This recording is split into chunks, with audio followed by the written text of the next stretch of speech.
to hear them today. I'm not going to take too much time.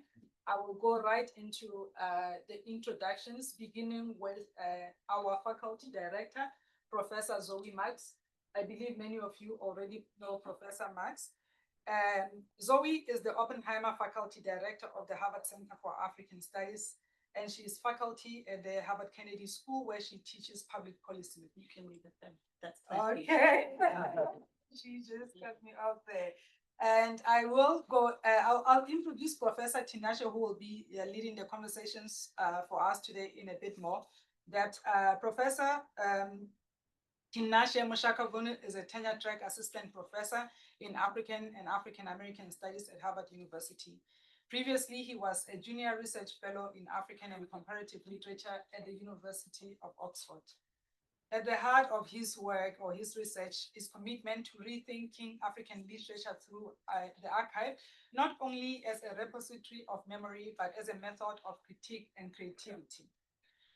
I want to leave it there and say he engages with the dispersed, often overlooked materials of African writers that chart new narratives about African about literature's role in shaping political and cultural imaginaries.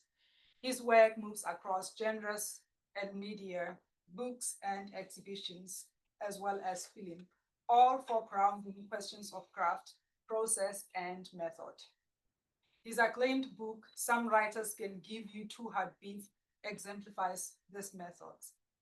We look forward to you carrying us through the conversation this evening. And now I would like to turn to our guest of honor, Maretu Mbaye. Maretu uses the pen name that most of you will be familiar with, which is Ken Bugal. In Wolof, this means the one whom nobody wants. She is an internationally acclaimed Senegalese novelist with 11 novels. Le Baobab, published in 1982, and in English as The Abandoned Baobab, published by the University of Virginia Press in 2008. It marked her entry into the world of literature. The novel has been translated into several languages and has been characterized as a feminist manifesto. Ken Bugal novels are introspective and center around questions of gender, sexuality, madness, African spiritualities, indigenous approaches to healing, ecology and urban development, race and migration. Ken Bugal is also a renowned feminist activist and a fierce advocate for peace. She is the recipient of many prestigious awards. And she loves to find her ingredients, as she mentioned earlier today, in the market for home cooking. Truly hope that after this event, our food will be to her standards. We are very pleased to have you at the Harvard Center for African Studies today. And we hope you will find our cooking as everybody else. Please come to the Center for African Studies and thank you for making the time. I hand over to you, Professor Zoe Max, to frame the conversation for us. Thank you. Sure. Thank you so much, Tatisi. Good afternoon, good evening, everyone. I'm Zoe. I'm the faculty director of the Center for African Studies. For those of you who are new here, please come early and often to CAS. CAS serves all of Africa and all of Harvard, which means that we reflect the myriad disciplines, all of the different stakeholders, from undergraduate students to retired professors and everyone in between. I'm really grateful to my colleague, Ntatisi Kwela, who's flown all the way from Johannesburg, where our Africa office is, which again serves all of Harvard and all of Africa, for co-convening this event tonight. And I also want to thank Professor Emily Diop, who is joining us from Brandeis University. She's a professor of English, and it's really through her generosity, with a little bit of magic dust from Professor Dave Glofsky, that we knew that Madam Bai was going to be here. I would also like to say that this is really two distinguished guests, because we are so fortunate to have Professor Mushaka Vanu joining our faculty for the foreseeable here at Harvard. We're lucky to steal you away from Oxford, my alma mater. So I won't say anything about previous institutions, but we're very lucky to have you here at our institution, because it means that we are graced with enormous geographic spread, linguistic spread, and diverse critical perspectives just embodied in the two of you with your own rooted expertise, both in practice and in sort of literary engagement through a number of different channels. So we've been talking about this conversation for many weeks now at CAS, and we're just thrilled to have you here, to have the generosity of your expertise and excellence and your time. And I wanted to also just uplift that after the conversation, we'll have a reception and then a longer mixer. So this is just your appetizer. As Tatisi said, the meal is yet to come. So we look forward to continuing the discussion. But for now, thank you so much, everyone, for coming and making this conversation possible. And Tinashe, over to you.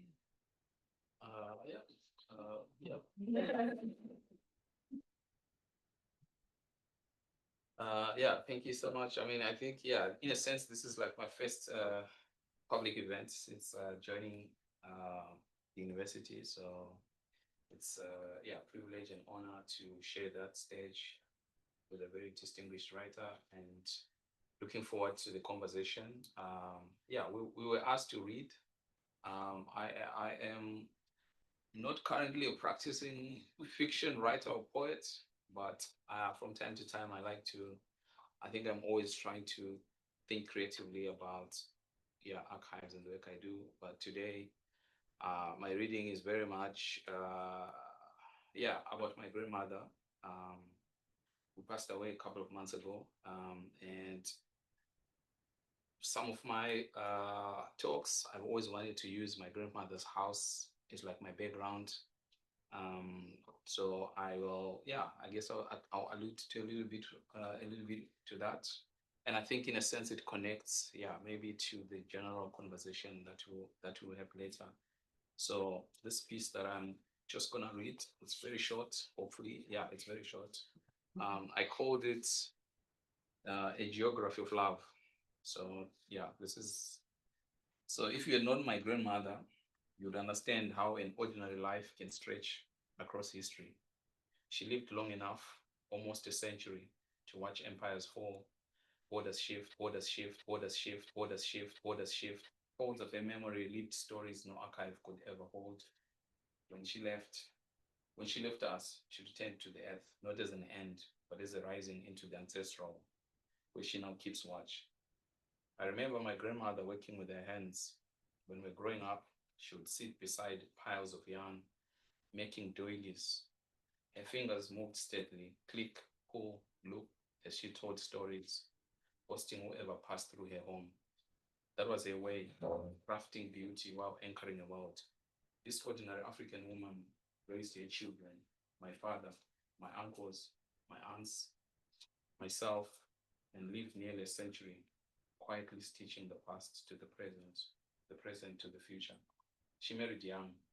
My grandfather, a man who spent his life as a bricklayer and took her around the country, which he was literally building by his hands. In the colonial days, hordes of young black men in Rhodesia were trained at vocational centers like Domboshawa and Cholocho, learning skills such as agriculture, building, and carpentry to serve development. My grandfather was one of them. But women like my grandmother were trained in a different curriculum. They learned how to hold families together. That is the enduring legacy. My grandmother lived most of her life in Zororo, Highfield, Harare, Zimbabwe, longer than I've been alive. This two-roomed, semi-detached house hosted our whole village, cousins, uncles, aunts, strangers. There were always people in the house. It was a transit place for many who found their way to Harare's promises. I grew up climbing the mango tree in the yard, playing hide and seek with my siblings and the neighborhood children. Under that tree, my grandmother hosted weddings, funerals, christenings, and family dispute resolutions. But we also just sat there for the shade or to watch the moon. That tree has seen generations live, party, wed, and die. My grandmother's house was my first museum, the first exhibition space I knew. It was the mothership, a meeting point, a performance space, a place where we danced, sang, cooked, ate, laughed, mourned. It was here I started learning to read the world, to ask questions about myself. about our family history, about our country. But what fascinated me the most about this woman, she who mothered my father, was a sense of geography. It was different from mine. When I was born, the house was already there, and she was its spirit. But she remembered what came before the house. That once all this land where Highfield Township now sits, where her house sits, was a plantation owned by a ruthless white man. She remembered her servitude on the colonial plantation, but she reclaimed a piece of that history by holding the title to this house, a home she built not just to shelter her children, but to commemorate the future. This is the house where my umbilical cord is buried. Once I went to Binga, my father's birthplace. I'd always been curious because Binga was the geography of my father's childhood. We come from Chipinge, the east of Zimbabwe. Binga is far north. No one had ever explained this anomaly on my father's birth certificate. How did my father come to be born on the wrong side of the map? Or rather, how and why did my grandparents invent the map of our family in this way? So I went there to Binga in search of answers. And when I came back, I visited my grandmother. She looked at me and smiled as if she knew the question had been coming. She said, "Child, the place you know as Binga is not the place I remember. We cut down trees to make the roads. Your grandfather and other men like him built the clinic, the police station, the school in Binga. The place you call Binga for us was a forest when we arrived there. And I've never stopped it wondering, could the lands we imagined to inhabit be somewhere else?" My grandmother lived long enough to see everything change. She lived through early colonial occupation, through Rhodesian violence and white supremacy. She raised her children during a time of war. She witnessed the coming of independence and what it promised. She held her children's children in her hands. She survived the betrayals of the post-colonial. She stayed rooted. She remained in the house where my umbilical cord is buried. For me, Highfield will always be my grandmother's house, a monument among monuments. And my grandmother is curator, it's historian, it's spirit. She may now be elevated to ancestral realm, but she'll, yeah, anyway, I'll stop there. Thank you. Mhm.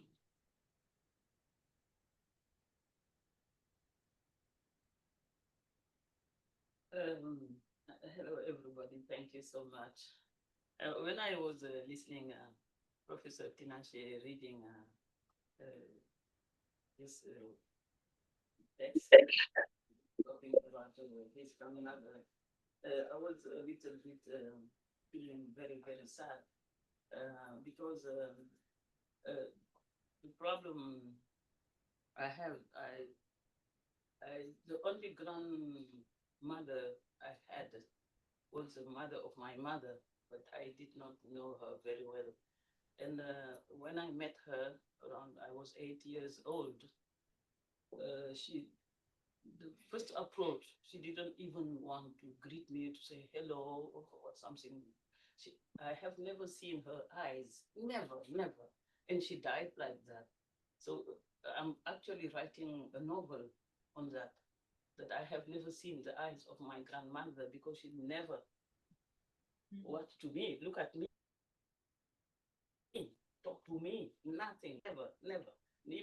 Even just to say how, nothing. So it is that's why when she was reading the grandmother, and my writings is a kind of appropriation of things which did not exist, but I have to create through fiction, through literature, saying my grandmother, this and that, and even sometimes inventing situations which did not exist. But I need to have a grandmother, and I'm working on that by the time being. Because when I born in another place, and I was the last child in my family. When I born, there was nobody anymore in the house. My father, when I born, he was 85 years old. When I born around 5, he was blind, 90 years old, more than 90 years old. And then I was thinking, because my nephews were older than me, I was thinking that he's my grandfather also. I was calling him grandfather. So I don't have the feeling of the sentiment, the emotion of having a father. No, primarily no father.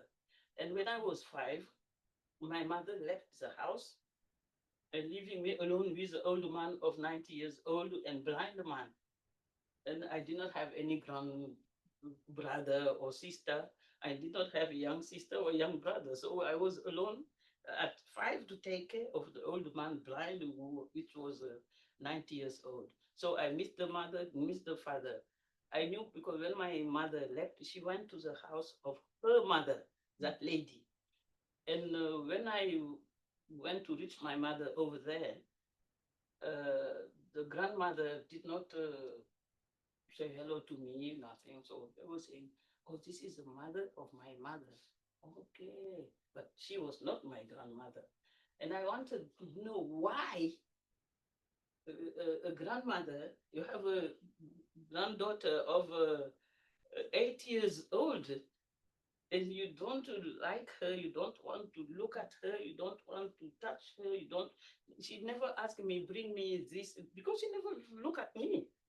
And me, I was looking at her, hiding, and because, but I saw her just this side of her face, because I dare not to come to in front of her, what, because she just closed her face to me. And so that novel I'm writing on it. And then it is in my family, I'm the only woman having been to school, because when I born in the colonial period, in my village, there was no school, because we were living very far from the different centers in Senegal where schools were opened, but in my village, no. It is in 1953 that a school opened in my village. So as I was only girl, young in the house, so I went to that school. Nobody took me to school. I found that block, and then I went and I see that, and then I sat behind. They saw Olive, she's the daughter of the old man, the granddaughter of the old man in the village. And this is how I went to school. And through a school, colonial French school, I was now trying with, when I was now learning and reading the stories of the colonial, the French colonial education, I was trying to find a father, a mother, grandparents, a village, a country, because where my family was living, it was not the region of origin. They were coming from the north of Senegal, in Ganjol, on the road to Saint-Louis and Ganjol. My mother was coming from Wallo, on the river Senegal. So that region, very far, very dry. I was saying, but where is my country? Where I am from? So with the French colonial education, I tried to have a country.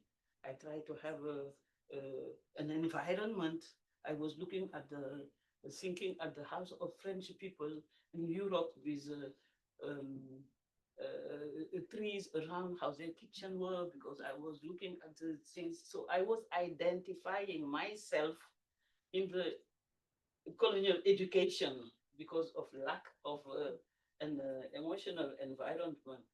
And then when I reached a certain level of education, I got, how do you call it, a grant, a scholarship to go to Europe, but it was not in France, it was in Belgium. So this is the second part of the introduction, because there is a prehistory called the prehistory of Ken Bugul. But that prehistory, it was just, I wanted to settle an environment. I just couldn't jump like that existing. So I create an environment with a brother, with trees, doing things to just try to convince myself that I'm coming from some place. And now I'm going to another place, and that other place is a promised land.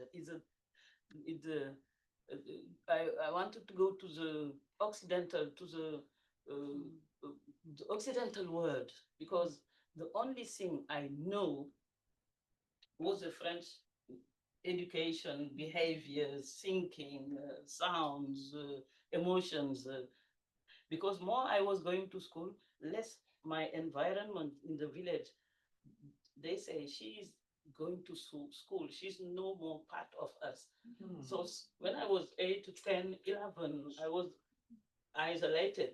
I can sit with my brothers and sisters, those who were supposed to be my brothers and sisters, but I was isolated among them. So I was eating because I say she's going to school, so now she's no more part of us. She's different, and so I was rushing when I knew that I can go to that country. I say, oh, now I'm going to the country of my ancestors. They have blonde hair, blue eyes. Ah, I'm so happy. At least now I'm going to feel comfortable because I'm going to have a family with people. I have the same feeling. I know their culture. I know their music. I know their creation, their art. I was just, and this is that part of taking the flight to that promised land that I'm going to read. In French, I think I have to read it in French. If you have it in English, I can read it in English also for people to understand. Did you translate it? So, what do you think? Anyway, Well, I Mm. went from Tinashe's. I think it's good for people to hear it in French. yes, And then we can give a summary. my alienation. It's good to hear the French. Yeah.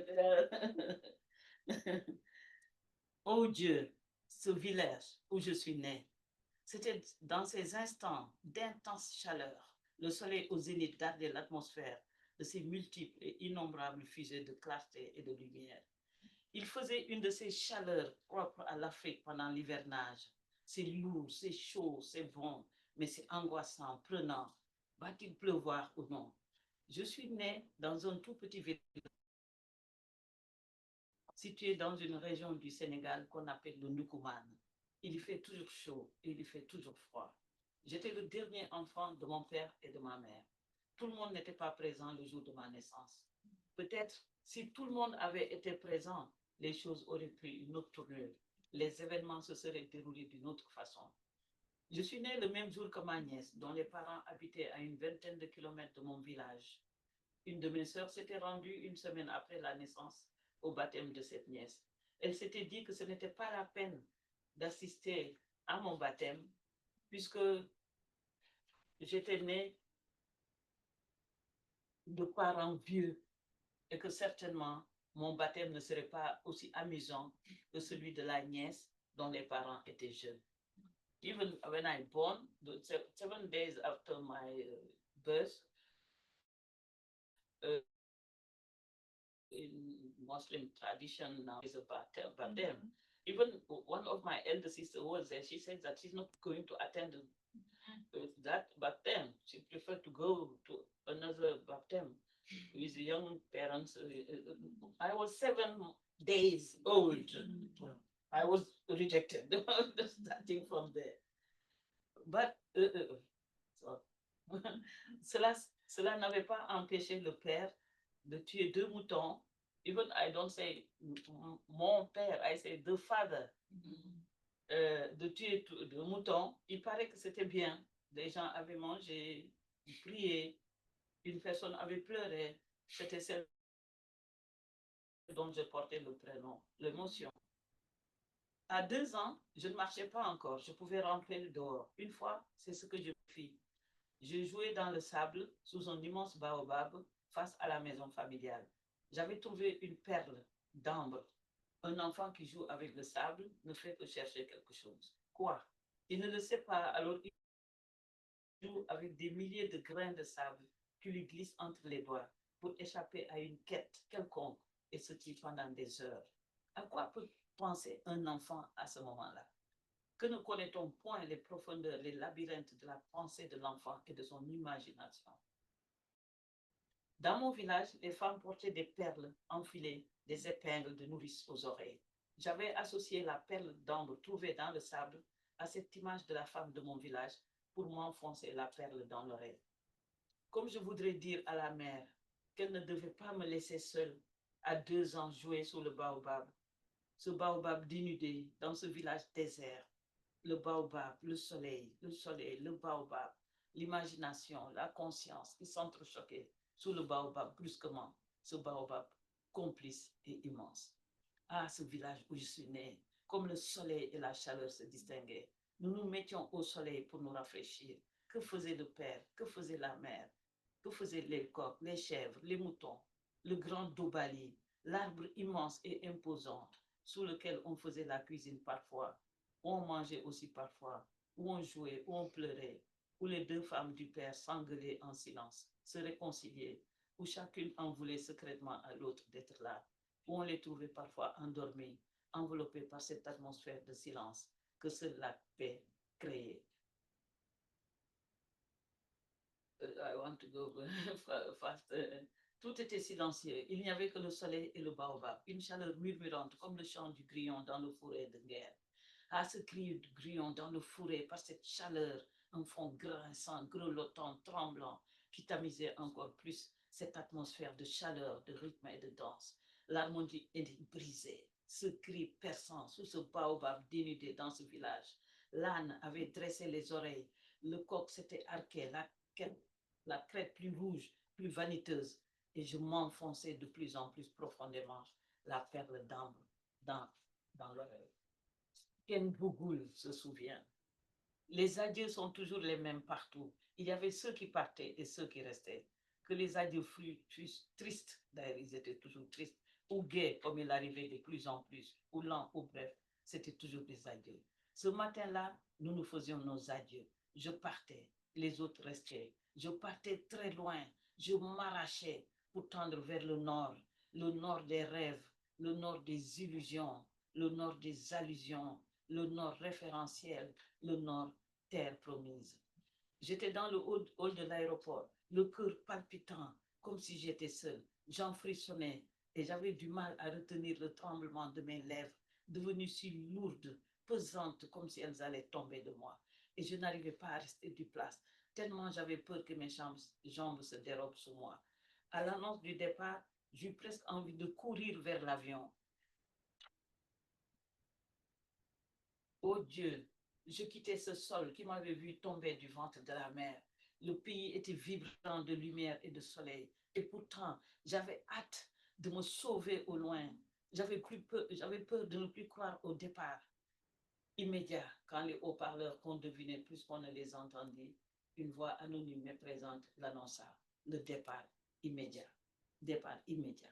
Les adieux étaient terminés. Je détournais la tête et de plus en plus dans les oreilles, le bêlement désespéré d'un mouton, égaré peut-être, et me précipiter sur la piste qu'un vent balayait à tort et à travers. Il fallait aller à pied jusqu'à l'avion. Je m'étais ressaisie, mais par moments, mes jambes s'entrelaçaient et j'avais trébuché 1 ou 2 ou 3 fois avant d'atteindre l'appareil.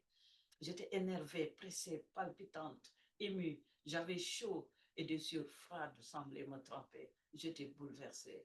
Et toujours le bêlement désespéré du mouton qu'on dirait enregistré, incrusté dans mes oreilles. La passerelle me semblait interminable, le bout du monde à cheminer. Après 2 chutes évitées, je m'engouffrais enfin dans l'appareil. Oh, il était glacial, illuminé tendrement comme une amande par une nuit de lune. Je frissonnais encore plus du foie et des nerfs. Je m'effondrais dans le fauteuil qui m'a happé. Mon cœur tambourinait dans ma... Le bruit des réacteurs me parle au roulement de barils vides. Quand tous les passagers auxquels je ne faisais aucune attention furent installés et que le départ fut imminent, nous étions priés d'attacher les ceintures, d'éteindre les cigarettes, de regretter, d'être prêts. Les réacteurs avaient accéléré leur mouvement. L'appareil roula lentement, lourdement sur la piste avec son chargement d'êtres, d'objets, d'odeurs, de souvenirs, de cadeaux, de vie et de mort. Je regardais par le hublot et voyais que je partais. Je trouvais que le hublot était la fenêtre la plus inquiétante que j'avais jamais vue. Le bruit des réacteurs avait éteint le bêlement du mouton. Après avoir roulé pendant quelques minutes sur la piste, l'avion s'était immobilisé. Je ne pouvais Je ne comprenais pas pourquoi. Et c'est en ce moment-là que mes tympans furent crevés par le vrai départ, s'arracher.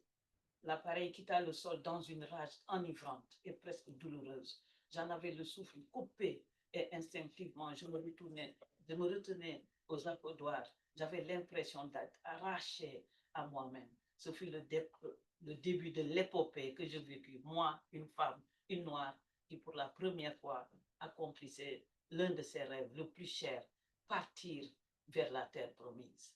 I stop here because so this is when I was taking the flight, I read it in French, but maybe because this is an old novel and it is not.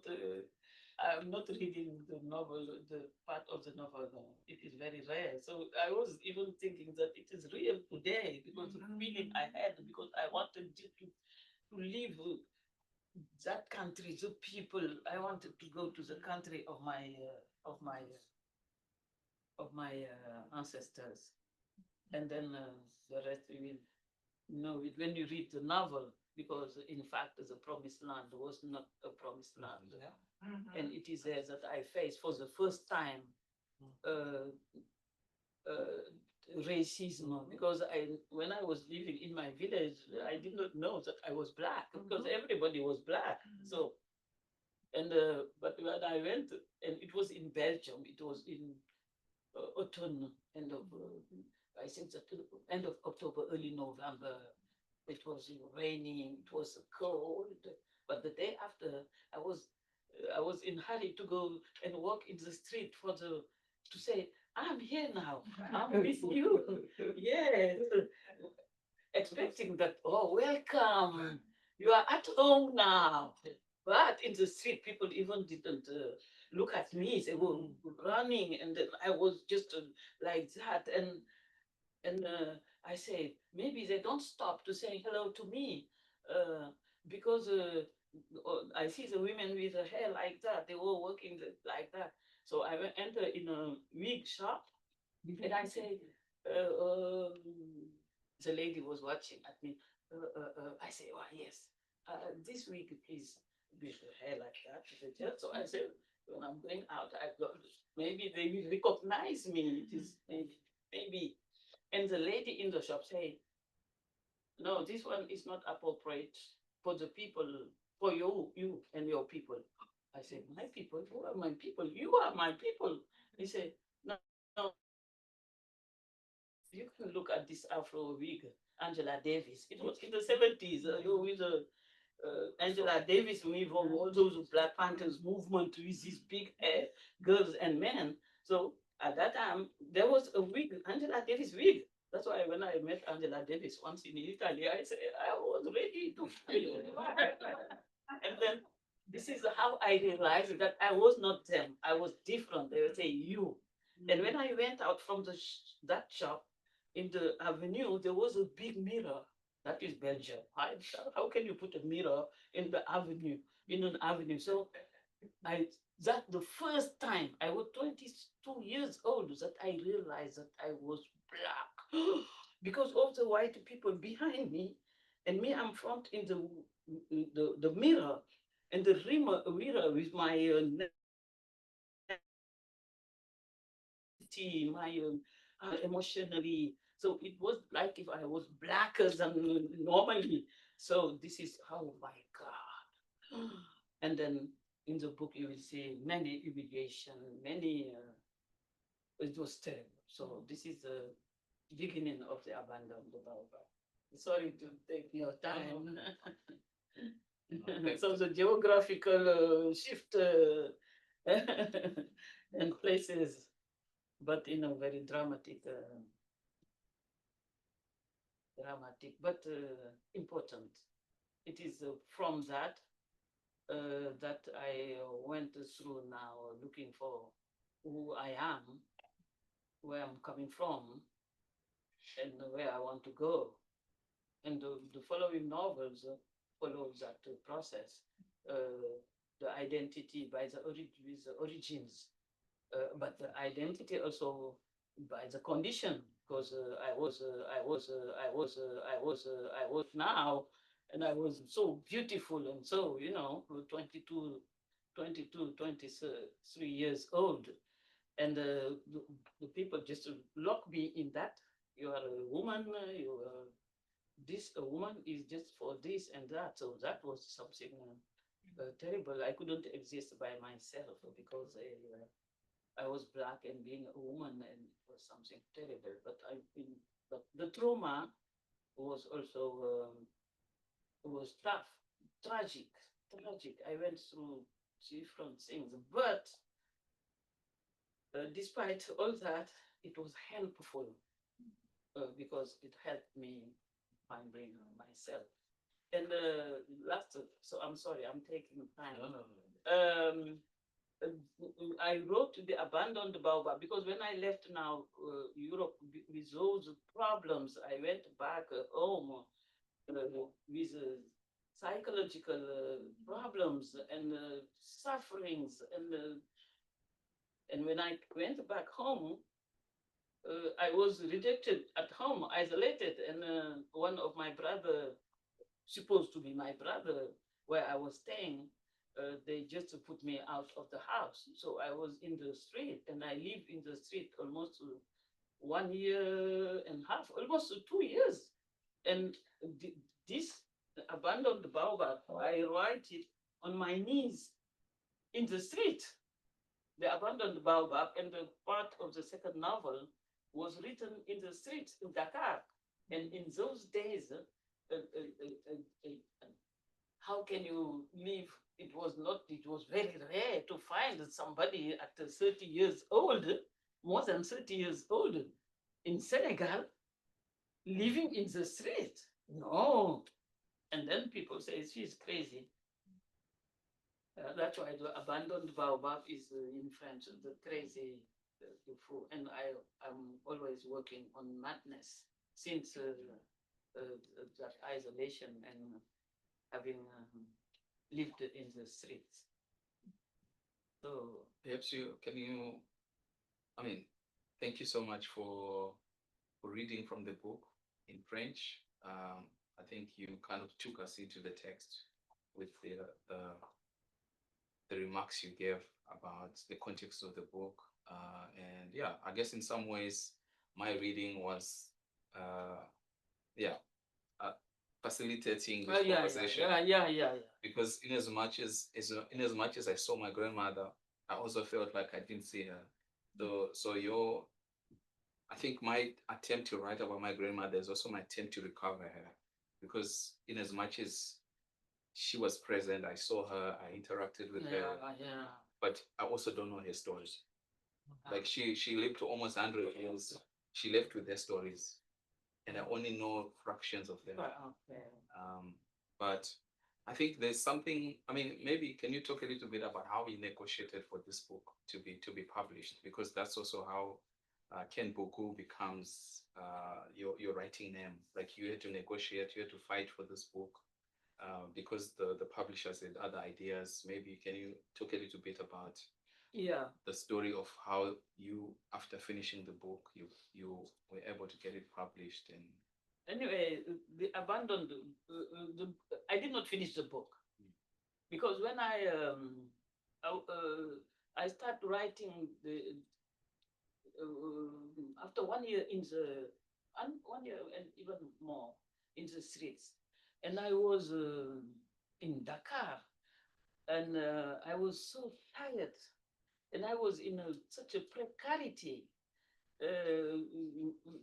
I don't have opportunity to take showers, and it was terrible. And I was 30 something, and still I have the periods. And when you have the periods in the street, well, that's why I like people. I have such an empathy for people in precarity and living in streets when they are women, because you have the periods. However, you don't have pads, water, you need some hygiene. And there was a cafe, because when I'm wandering in the city at night time, I stay at the Independence Square in Dakar because there are lights, it is opened, There is a cafe what called Still, Café Le Rond-Point, the Ministry of Foreign Affairs, la Chambre de Commerce. Buildings. It was.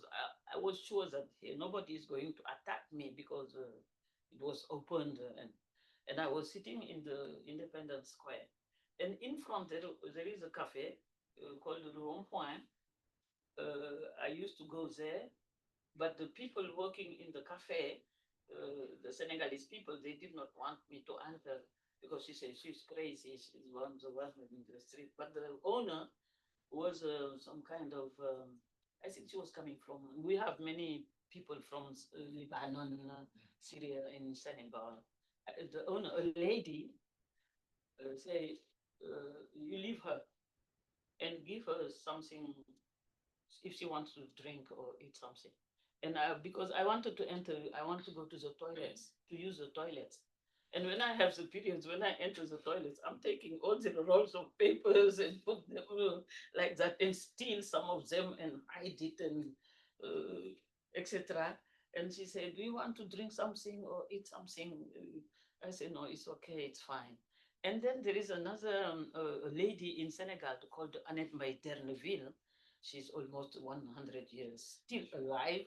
She used to be a great journalist. She is the dean of the journalists in Senegal and a very famous feminist, one of the first feminists of Senegal, Annette Mbaye Derneville. She used to send her son called William, Ousmane William Mbaye. He's now a very famous filmmaker, documentary filmmaker, to go around in the city to try to find me. And once she said, my mother said, I have to take you home. I said, oh, yes, but wait. You take these papers and I'm going to write it. I wrote, hello, Tata Annette. Can you read this for my mother who does not know how to read? I just wanted her to take the place of my mother. How can you have a child and you leave your child at that, and now your child is living in the street and you are alive? They are alive. Only my father died because he was so old. He died around 110 years, something like that. But in leaving me alone in Senegal, it was so rare. And Usman said, but you must come with me. She said, I have to bring you. I said, yes, I'll come later. And it is that lady who took the paper because I knew after that she read the writings in the night, and the day after in the morning, she took it straight to a publishing house and say, you must publish this. This is very important. You must publish it. So now his son was looking around at me in Dakar and say, my mother says that you have to go to the publishing house in that street over there because she took your paper. I said, no. I did not finish. No. Where are my papers? I want my papers. Because people were saying, as she is mad. But a mad person with paper is it's different. You can be mad, Joshua. Yeah, you are a mad person, but a mad person with papers. That madness, you can't hear it. Because, there are madness you can heal, and madness you can't because paper is dangerous. The paper is dangerous. So she said, I'm going to take a paper to say that a deposit paper. So I was saying, no, I have not finished. Oh, and then the lady herself, she was younger at that time. She was working with her son William, and when she found me, she said, we are going to take your deposit. I said, no, me, I'm not a writer, because I never say that I want to write a novel.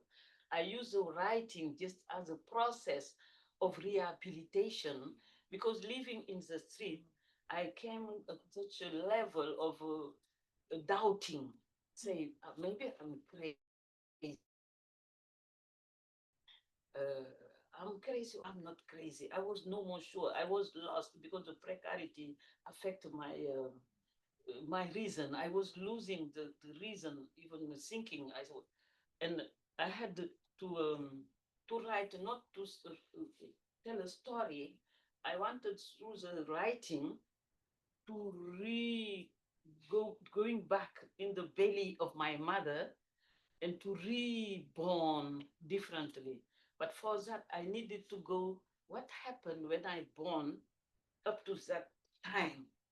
I have to go through all the story to reinvent myself and to build another myself, fabrication, a manufacture of a new myself. And writing, taking my story back in the belly of my mother, was like a type of a process. I was feeling better because I was being in a process of evacuation of the time I born up to that time, to evacuate that life out of me and to feel empty of a story. Born, family, mother, father, school, Belgium, the alienation, this. I wanted just to clean, clean myself and being empty to be able now to feel myself again, but with my own things, the things I want for myself. Yes, ma'am.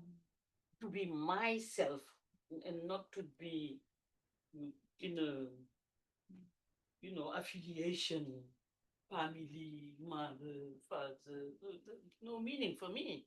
So I said, now I assume that I can just exist by myself as just myself. Uh, so the identity, individual identity after the origins. I say, yes, it's good black, yeah, I like this skin, strong skin, yes. Well, yes, oh, very strong, but I don't want to be locked in black skin. No, why? Yeah, black is a color, but it is not me. I don't want to be just locked in that. And then as a woman, I say, yes, I have women accessories. I did not make the choice. And because I have women accessories, yes, I look like a woman, yes, but I'm not also going to lock myself as a woman because I did not want to lock myself in things which are going in a way or another to condition my life. Because I'm going to say, yes, because I am a woman, I don't want to use that for my, how do you say, insufficiency? Insufficiency. Existential insufficient, because you say, oh, I wanted this job, but when I went there, I did not get the job. It is because I'm a woman. No, if I don't get the job, it is because I don't know anything. That is not because I'm a woman, because I'm not introducing myself as a woman. I'm introducing myself as a human being first, and then woman then, and then black then, and whatever you can add. But I don't want to, and the writing took me in that process of desalienation of belonging, the feeling of belonging. I don't have the feeling of belonging. Yeah, because it is something, it's an alienation. Oh, I saw my parents, we spent the together. I was with my nephews at Christmas. Poof. You can have Christmas with Dalai Lama in the Tibet and you will enjoy. But my nephews, oh yeah, I was with my brother. Oh yeah, my sister-in-law, yeah, she came at home. Me, I don't have brothers, sisters, sister-in-law, nothing. I'm just on my own. And then I'm very nice with myself. But it is writing through the different novels because I wrote almost, this is the first part of a trilogy. And the trilogy talk about the origins, the condition, and the individual. And then I wrote fictions political fictions, because as I was traveling a lot in Africa and dictatorship countries, etc. And then I returned back again in the autobiography. Uh, so I'm mixing autobiography and fiction. When I realize now I'll be 78 years very soon. So sometimes I see, are you sure that you are comfortable with yourself? I say, yes, I feel comfortable. No, think. I say, yeah, there are small things have not fixed them yet. So it's a new novel is coming.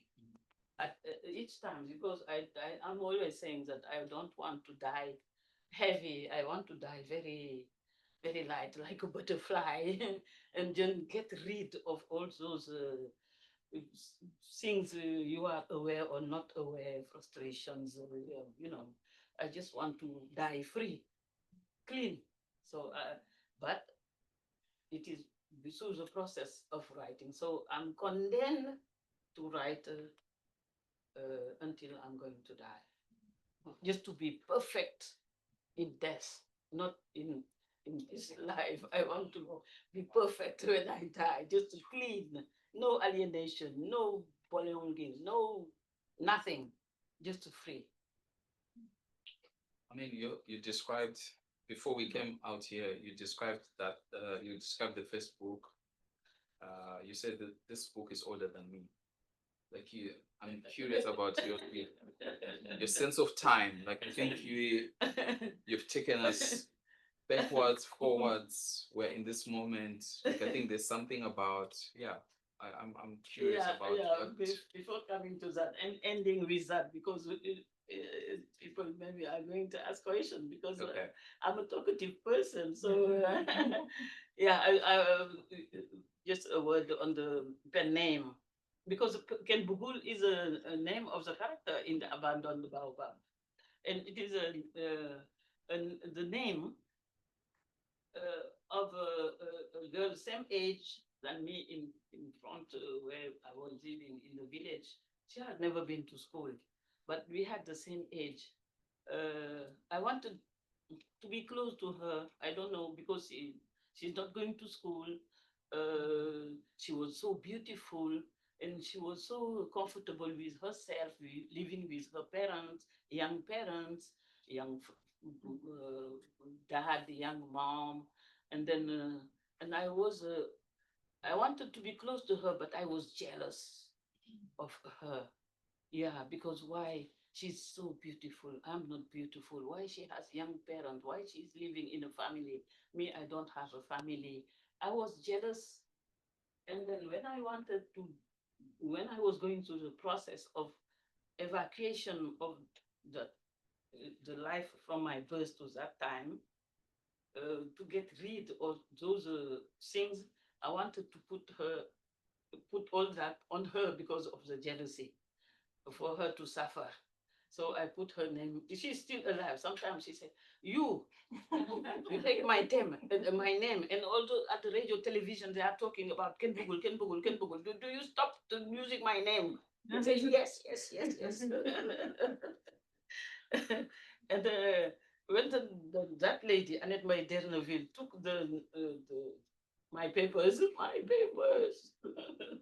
to the publisher, the director of the publishing house was a Haitian refugee, because the President Senghor was acknowledging many Haitian refugee with the regime dictatorship of Duvalier.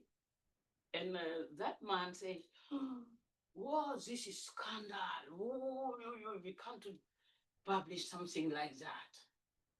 Because in Senegal, it will be no. And when they call me, they say, no. You have to choose a pen name, because in this country, you are not going to find a job. You are not going to find a husband. You are not doing it. I say, but me, I'm living in the street. You are talking of a husband and a job and whatever. He say, no. This is scandal. No. Oh, I say, but I don't have imagination for a pen name. But you can, the character is Ken Bugul. Put the Ken Bugul. And this is how the publisher. It is at the first novel, it was a fiction, political fiction, because a teacher of the University of Arizona, Professor Irene Dalmeda, she's now retired, wrote, she wrote a lot on my novels. And she said, now the name of Ken Bugul, meaning nobody wants her, because the meaning in the traditional African society, when a lady is pregnant, deliver, 2-3 days later, the child dies. And then she's again pregnant, deliver, 2-3 days, the child dies. They say, but the child is healthy, there is no problem. Why? What happened? They say at the third pregnancy and deliver, when the child born, even before cutting the cordon umbilical, umbilical cord, if the baby is a girl, you have to call her Ken Bugul. Nobody wants her, even death will not want her. And you have more, not only Ken Bugul, you have Ken Bugul, nobody wants her. You have Sagar. Sagar means old, Right. things you are using for cleaning. Yeah. Yes. Right. There is Right. another one, sun. It does not mean the sunshine. Sun means the trash, Yeah. where you put all the trash until it is a little hill. Yes. Landfill. Yeah, sun. Yeah. Sun. Sun. Sun, yes, Yeah. landfill. Yeah. So in Senegal, you can find girls, but for if it is a boy, you can they call him Amuliakar, no hope. Yeah, this is the meanings of those. There are different. There are some somebody in Senegal, I think, make a work, a research on those different names using to for the conjuring the sword, the devil, the bad eye, or anything. So this is that how that pen name. So Professor Irene Dalmeda said that Ken Bugul, after these 3 novels and after La Folie et la Mort, the first fictional novel, he says the way she is writing, she does not care. I'm a good writer. Maybe I have to write the sentence like that. She does not care. She just express. And she does not care about what people are going to say or criticize or this and that. And she says, now it is Ken Bugul, her real name, because the way she is living, and nobody can do anything to her. Though it is an appropriation now that now I'm no much more Ken Bugul than Marietou, because Marietou is a simple human being and can die as everybody. But when you are called Ken Bugul, even death does not come to take you. When you are ready, you just send a message, say you can come tomorrow. When I finish looking at the skies and the birds, and you can come. So she says that the way she's writing, because I have a special way of writing according to each novel, the theme of the novel. I can write some novels as a like de l'autre côté du regard. How can you the style comme in mélopée? How do you say mélopée? Mélopée, because I wrote it according to that baby song. Ayo nene nene nene tuti tuti tuti beyo. And I follow the follow the rhythm and it's meant to write a novel on my mother. Yeah, like a mélopée. So now when I was saying that this book is older than me, it is because I was saying earlier that when I was writing it, it was getting rid. And for me, that life, that part of my life is something in the, you can't say even where. So you can't put it in time,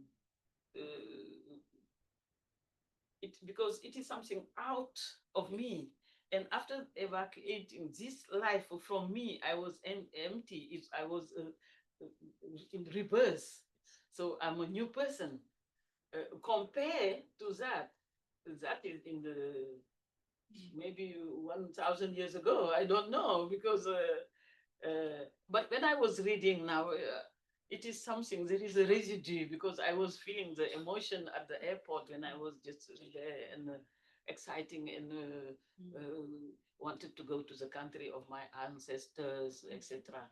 But for me, it is another story because I was saying when I was writing in the streets, it was that I had my same, I had that life, the words in front, I was in front of myself. And that myself, those words, I was looking at them like that. And then writing, getting read until to feel empty. That's why I'm saying, oh, this novel is so I think I will ask maybe one or two questions at the end, but I'll invite the room to, yeah, I think this, we're, if anyone has, but make the questions or comment very brief so that, yeah, can. I have a question. Hi, thank you. My name is Mari Skopler. I'm a professor in women, gender, sexuality studies, and my question will kind of make that obvious. I was really moved by both of your stories. And I was thinking about what you said about you didn't want you being a woman to kind of lock you in to a kind of particular narrative. And I was also thinking about your conversation or your discussion about your grandmother being your first museum, if I heard that correctly. And I was wondering if you can both reflect a little bit about what gender and belonging mean in these stories that you've shared with us, because there's a way in which you're talking about how you don't want gender to lock you into a particular narrative, but there's also a kind of um, there's a way in which a grandmother is an ancestor in a different way than a grandfather is. And I think that was kind of coming to me. I don't know how to frame it, but overall, I just able to talk a little bit about what gender means in the context of the stories that you've shared with us. What does it mean to be a woman that is not wanted, and how is that different than being a man that is wanted? What does it mean to be a woman ancestor versus a male ancestor in the context you're talking about? Oui, oui. C'est le professeur. Uh, I mean, yeah, I mean, I think it's an important question. I feel like, yeah, I don't know. I think I'm processing it myself. I think that I'm reckoning with history, and yeah, I think I tried different ways to get into my grandmother's stories, like trying to find ways of interviewing her, but she was always elusive. Like her story always began with either my father and his siblings already there, and she never really wanted to go beyond that. And yeah, and I feel like now the work I'm doing almost feels very speculative about a person who lived for almost 100 years, and I'm trying to figure out what yeah, to locate myself in those 100 years. And I think that's kind of what I'm grappling with in my own sort of writing. And I mean, I've kind of also connected her to my kind of scholarship. Like my grandmother didn't go to school, but yeah, but I'm also part of her descendants, and so there's also a conversation that I'm having with her um, about being in the world and negotiating with the world.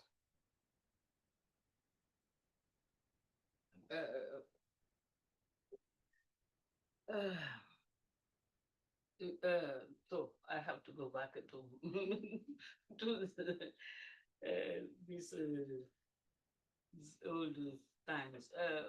When I was staying with that grandfather, my father, grandfather, taking care of him. Uh, when I was talking with him as he was blind, I say, my nose, why my nose is like that? I'm taking his hand to put on my nose. I say, so he was laughing. I say, what? Why? I think that it is the same nose that you, old man. I don't want this old nose. And then saying, no, no, it's nice. And then I said, oh, my ears, I like them. Yeah, they're okay. But why my neck is so short?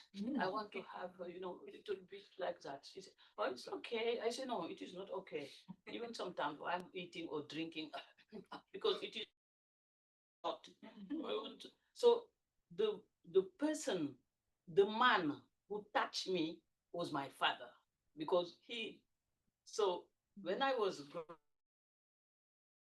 and went to village where my one supposed to be my grandmother, because the school I was attending in my village did not have upper classes.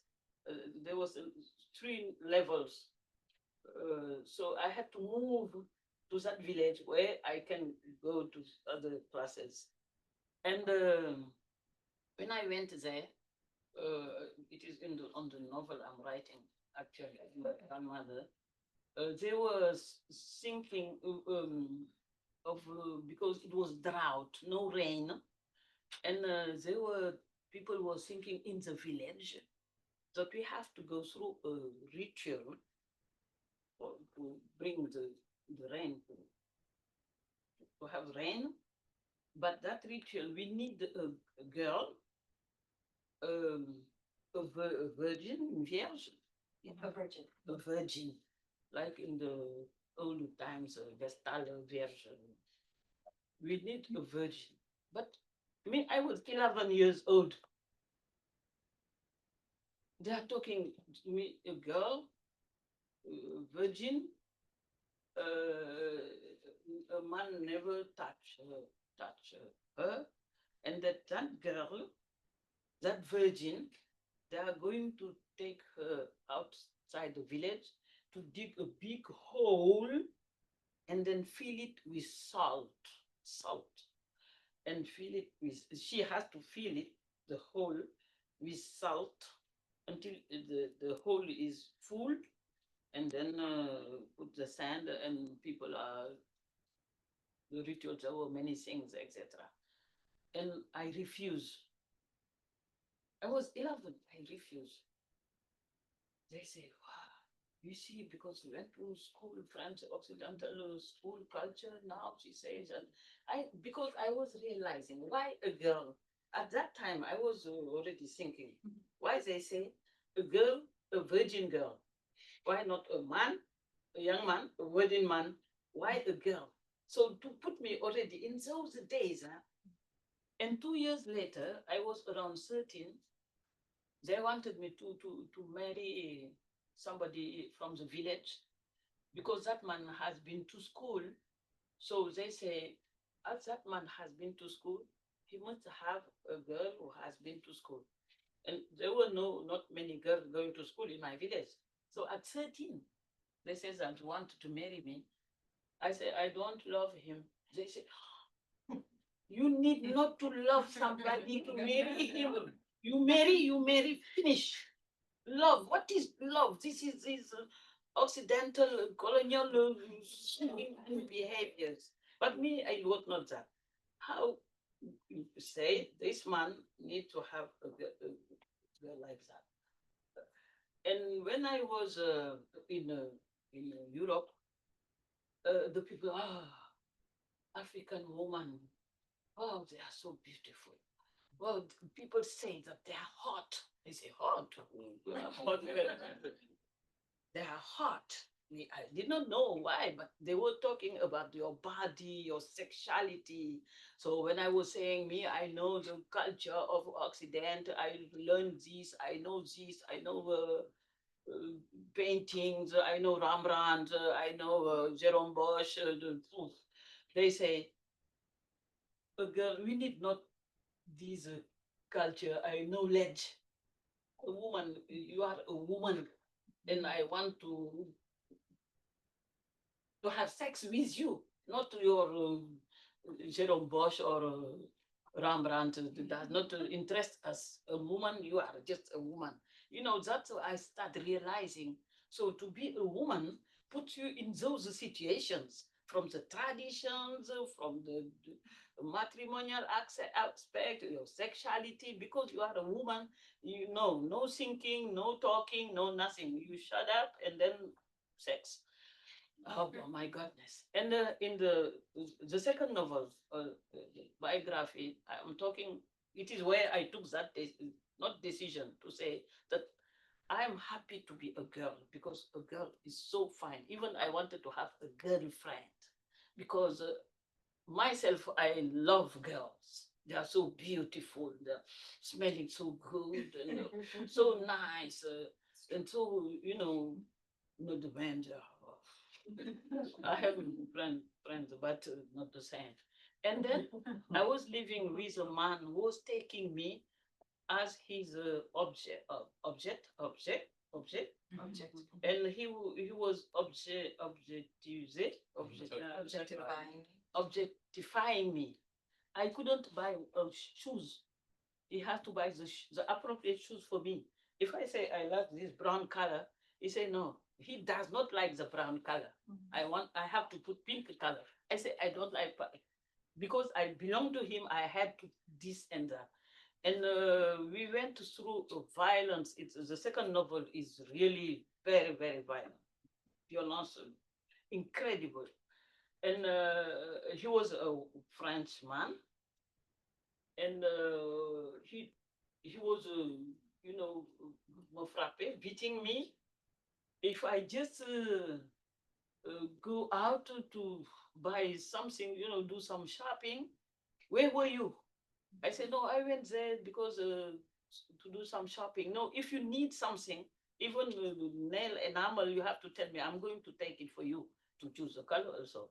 I said, but it is not possible. He said, a woman must belong to a man. I said, ah, bon, that is heavy. And when I wanted to resist, I was living in Paris, he called the police. They came to take me in the apartment where I was living with him.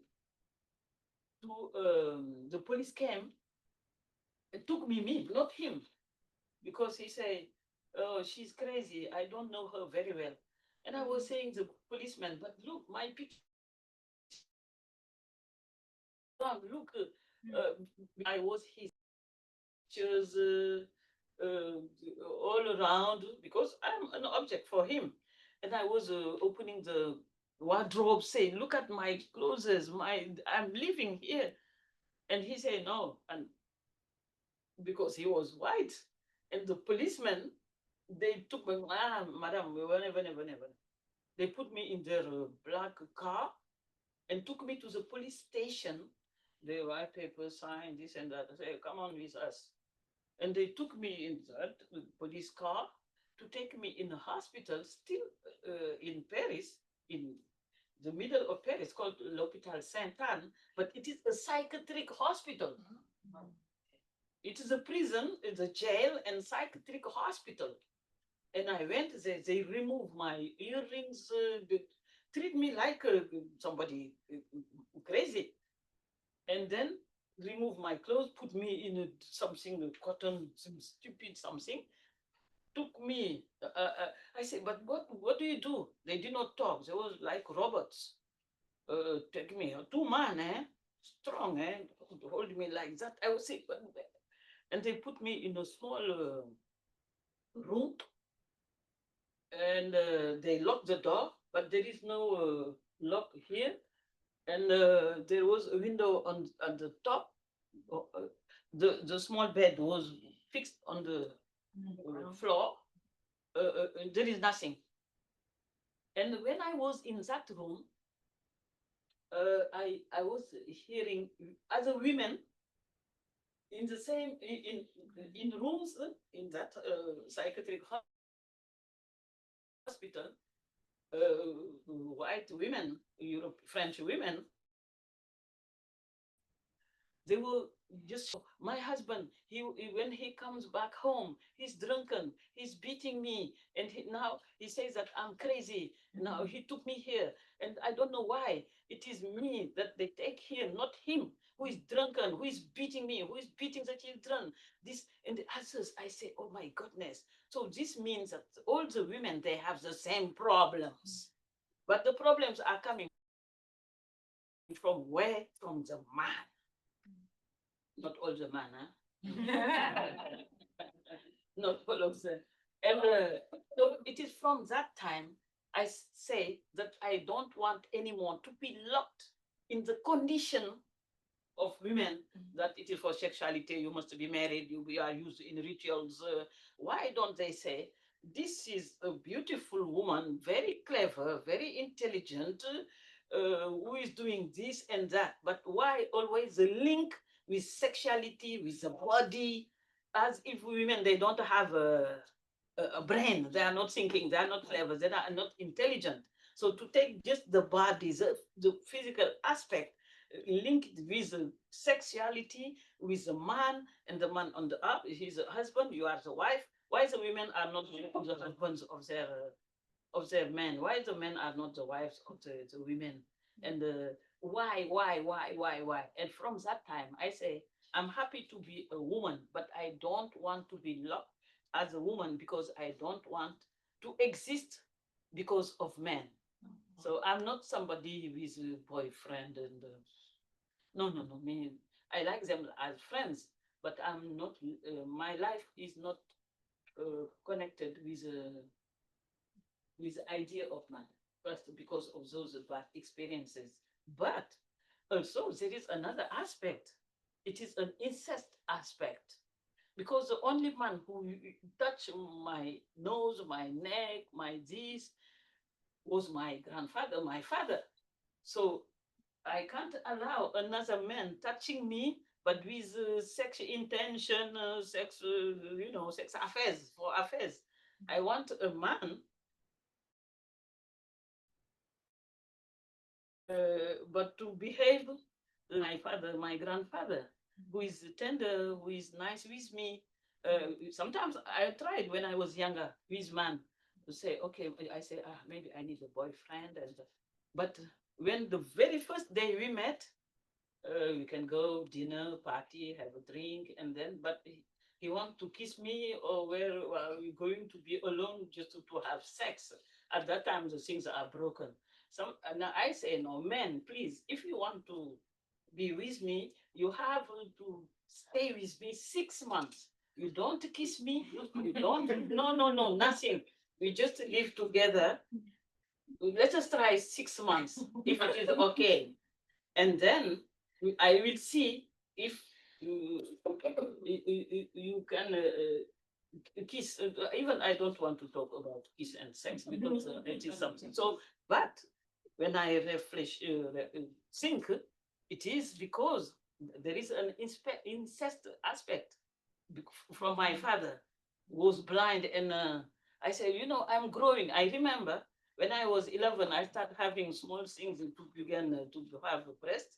I was taking him, touch him. Oh, I'm having this. And he was laughing, But for me, up to today, the hands of my father are the only man hand I allow to touch me. So I say, I'm happy to be a girl. Oh la la, I love that so much. In Senegal, I'm always, wow, beautiful lady, huh? Next time I'm coming back with my clothes, African dresses and my jewels. I love that to be a woman. I'm so happy to be in this body, but I don't want to be in what I represent in the society. That is why I say I don't want to be locked in the origins, to be locked in the condition.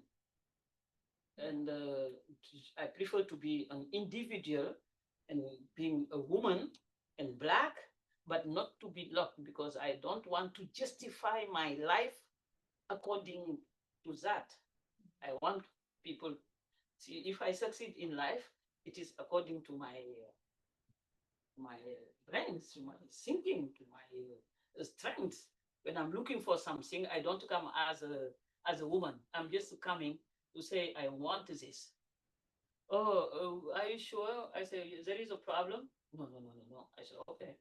I think that if you move with a condition, I'm black, or I'm a woman, or I'm poor, or I'm this, I think that it diminish your survival capacity and possibility.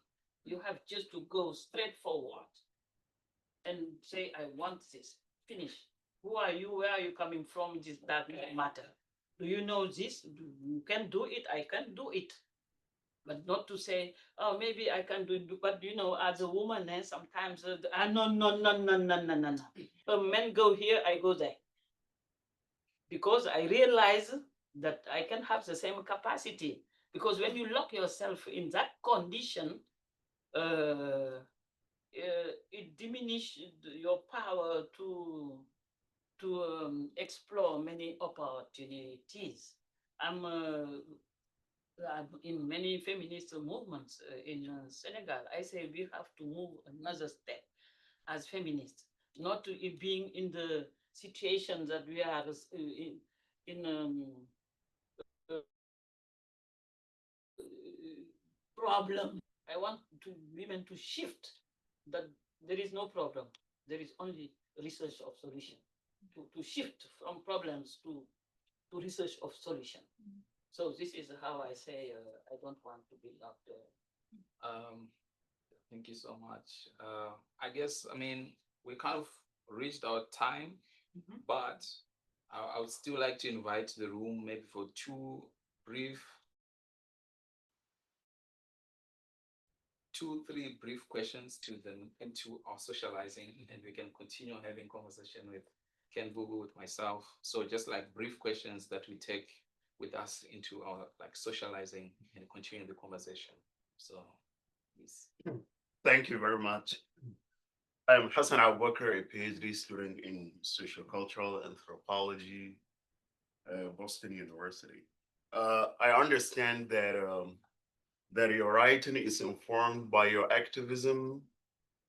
I wonder if you have faced any pushback, from some groups, or from some individuals. Yeah.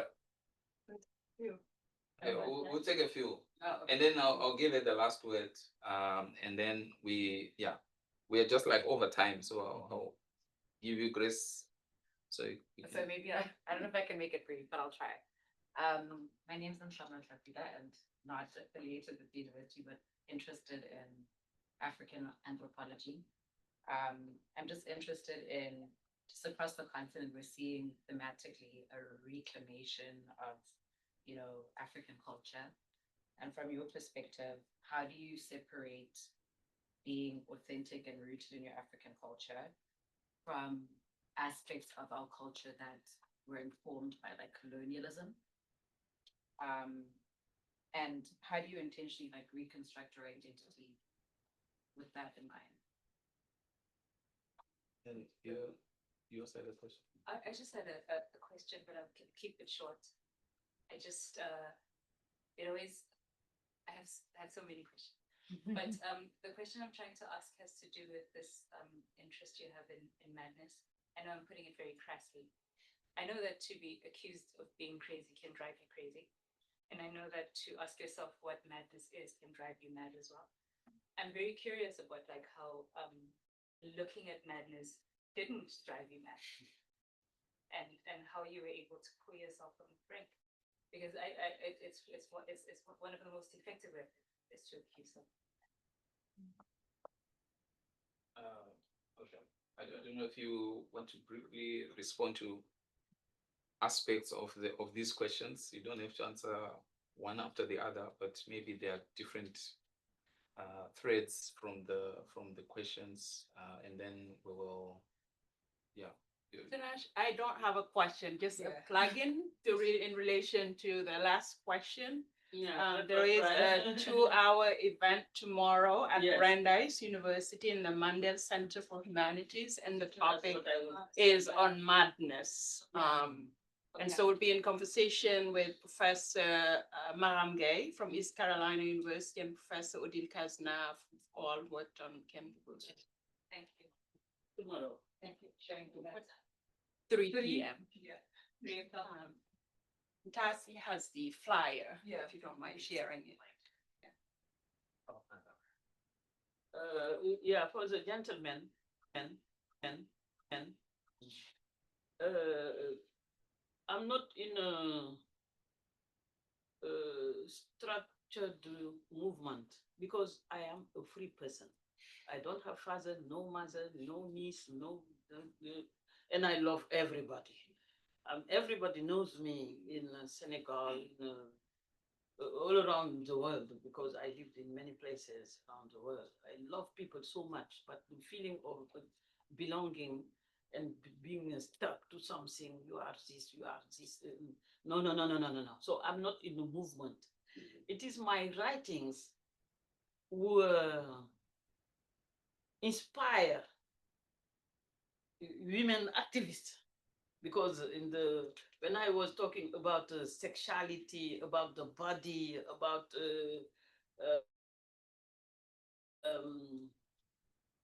all those things which were taboo in particularly in sub-Saharan Africa, even North Africa was in sub-Saharan Africa. Me, I dare talk about that, and it is because we are talking of the abandoned baobab. But I wrote other books. I wrote, for example, my relationship with men called Mes Hommes à Moi, and to in my writing, as I'm in a process of deconstruction of fatality, but not to just this deconstruction in demolition or no. It's a deconstruction construction, not to remove everything from that building. I say, you just destroy this building. I just know.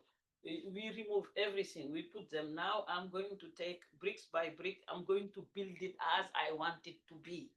So in my writing, so I talk about my experience like a woman, but how I came to do the deconstructions of that and construct something which today many of my friends, they say, maybe you are right, but we are in a society where they put the women like that. The society is such a pressure on the women.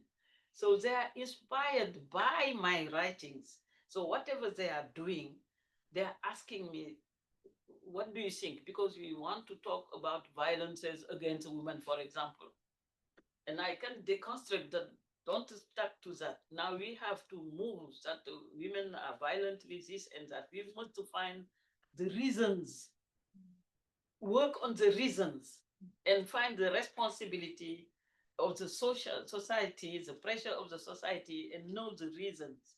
I can explain them how, for example, in Senegal, for example, if you are in Dakar, if you are living in the city where comfortable people are living, and you are going to the suburbs, quartier populaire, how do you say, banlieue? Yeah, like popular areas. Yes, the situation concerning violences against women are not at all the same in the same city. Yeah. Because their realities are not the same. In Dakar Plateau, people are earning a lot of money and living in very nice houses, etc. And you have much more violence there that dans les banlieues. In the banlieue, you can have some violences, but as Dakar is a big city, we have a lot of migration from countries around the Senegal. And we have also in Senegal, a lot of migration coming, rural exodus. And when you come to a big city where everything is lost because you are living your village, your environment, a type of living, and you come to the city, you change.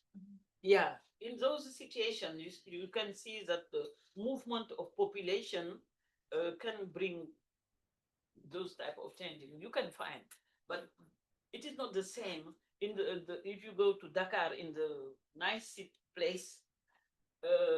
Women, for example, they want to behave because they have money, they are going to see the wages. But if you go to the banlieue, they don't care. They talk to them, and what is the problem? What is your problem? And then because they are trying to find things for their children to eat or for themselves, they are much more free than us. In Dakar, if you walk in the city, you behave like that because you are in town. So I have to arrange my jacket. And you go to the banlieue, they go, they can walk like that. But if you are in town, yeah, with your bag like that. But the girls in the they, they are not in the process of seduction. And so those things, but all those things I'm talking about that in my writings. So the feminist could, could, I am an honorary member, the mother, the grandmother of the new generation of feminists. And my writings also inspire a lot of women writers in Africa.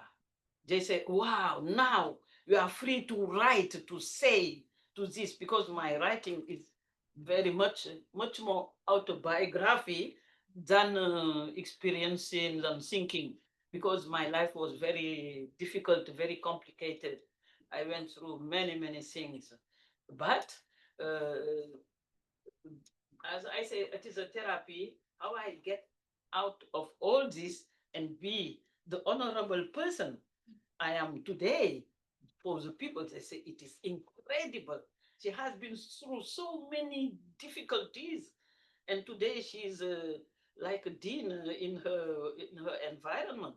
And today is Tuesday, Wednesday, Thursday. Even the head of state of Senegal want to give me a medal, a decoration, a celebration. Even I did not tell that to her. And this morning I was very busy because of the discourse I supposed to speak in front of the head of state. I asked people to see, I was correcting, say, no, don't say that, say this, and on my behalf. And I say, ask Foden John to go to represent me. I mean, so they are now from today and tomorrow, because the ceremony is on, because they think that I am somebody very important in the society. The person they put in the street, living in the streets, treating her of crazy, of madness, and now I'm a reference in the country. It is because of the struggle, but I could make that struggle through writing, the process of writing. And I was talking with Professor Emily, say, Nawal Al-Sadawi was saying that creativity,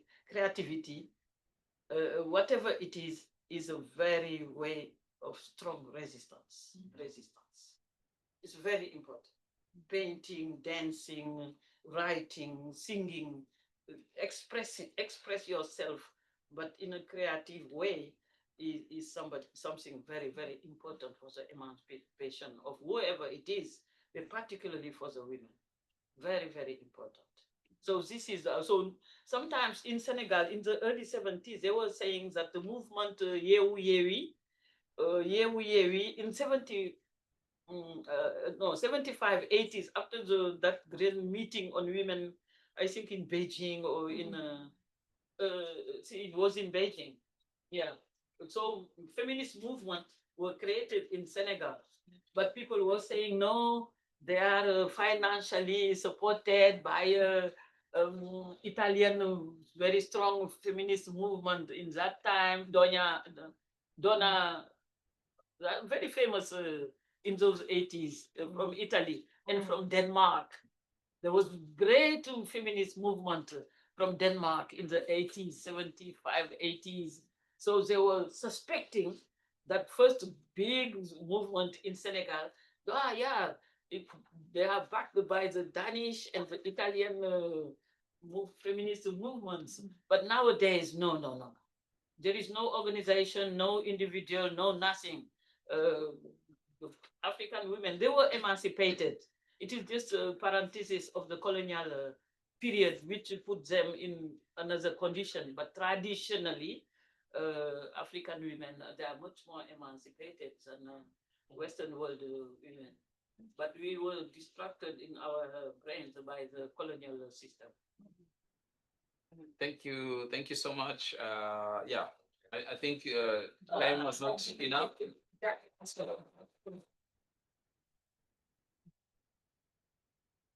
Yeah, thank you for the gift of your time and presence. And I think we have something going after this. I don't know. Yes, thank you all for being here. I know we kept you a little bit beyond time, but we appreciate your patience.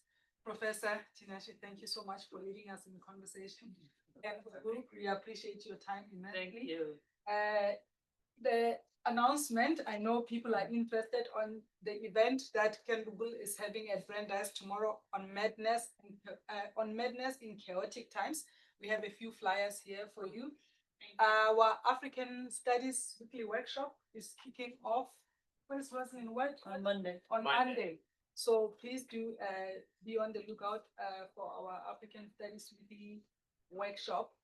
Right after this event, you can have a moment with Ken Buful out here for a few moments, but Professor. me and Professor Tinashe, he's home, so we'll be seeing him more often.